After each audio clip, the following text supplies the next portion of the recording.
যুক্তরাষ্ট্রের আদালতে আদানির বিরুদ্ধে জালিয়াতির অভিযোগের প্রভাব পড়তে পারে তার 16,900 কোটি ডলারের বিশাল বাণিজ্যিক সাম্রাজ্যে, যার মধ্যে বন্দর পরিচালনা এবং নবায়নযোগ্য শক্তি উৎপাদন রয়েছে। শুধু তাই নয়, আদানির বিরুদ্ধে ওঠা অভিযোগের সম্ভাব্য প্রভাব পড়তে পারে দেশে বিদেশে বিস্তৃত তার বিভিন্ন ব্যবসার উপরও। বিস্তারিত সৃষ্টি ঘটকের প্রতিবেদনে। আদানির বিরুদ্ধে অভিযোগ ওঠার পুরো বিষয়টি এরই মধ্যে আদানি গোষ্ঠীর পাশাপাশি ভারতীয় অর্থনীতিকে ক্ষতিগ্রস্ত করছে। বৃহস্পতিবার 3,400 কোটি ডলারের বাজার মূল্য খুইয়েছে আদানি গোষ্ঠীর অধীনস্থ সংস্থাগুলো। এর ফলে তার 10টি সংস্থার সম্মিলিত বাজার মূলধন 14,700 কোটি ডলারে নেমে এসেছে।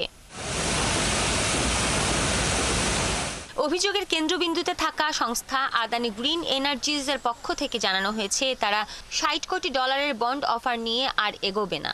ভারতের শীর্ষস্থানীয় অবকাঠামো ব্যবসায়ী গৌতম আদানির সঙ্গে দেশটির অর্থনীতির গভীর সংযোগ রয়েছে। তিনি 13টি বন্দরের 30% শেয়ার, 7টি বিমানবন্দরের যাত্রী ট্রাফিকের 23% পরিচালনা করেন। ভারতের দ্বিতীয় বৃহত্তম সিমেন্টের ব্যবসায়ও বাজারের 20% তার। এছাড়া 6টি তাপবিদ্যুৎ কেন্দ্র পরিচালনাকারী আদানি গ্রুপ ভারতের এনার্জি সেক্টরের বৃহত্তম বেসরকারি খেলোয়াড়। আদানি ভারতের দীর্ঘতম এক্সপ্রেসওয়ে নির্মাণ করছেন।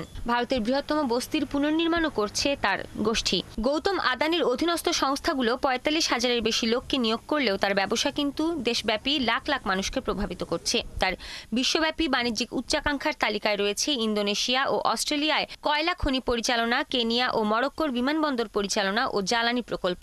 তানজানিয়া এবং কেনিয়া জুড়ে 100 কোটি ডলারেরও বেশি মূল্যের অবকাঠামোগত প্রকল্পের উপরেও আদানি গোষ্ঠীর নজর রয়েছে। সাম্প্রতিক অভিযোগ আদানির বিশ্বব্যাপী সম্প্রসারণ পরিকল্পনায় একটি বাধা সৃষ্টি করতে পারে। কেনিয়া ও বাংলাদেশে আন্তর্জাতিক বিমানবন্দরের অধিগ্রহণ এবং একটি বিতর্কিত জ্বালানি চুক্তিকে কেন্দ্র করে ইতোমধ্যেই চ্যালেঞ্জের মুখে পড়েছেন তিনি। সৃষ্টি ঘটক, 71।